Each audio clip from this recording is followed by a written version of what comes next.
Alright guys, a quick one. Here, I'll detail how to disable 7 screenshots to Clipboard on Samsung.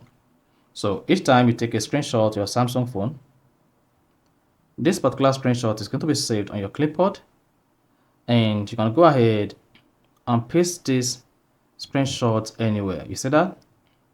Now, if you want to disable this feature on your Samsung Galaxy phone, then here's a video for you. So if for none of this, you found this offer informative, please don't forget to like and then subscribe. Now, the first thing to do to disable saving screenshot to Clipboard on Samsung is go ahead and put the settings up, scroll down the settings page, and then click on General Management. Under General Management, scroll down the page, locate and click on Samsung Keyboard Settings. Under Samsung Keyboard Settings, scroll down, then you should say Save Screenshot to Clipboard. So if this is enabled, then you want to go ahead and disable that.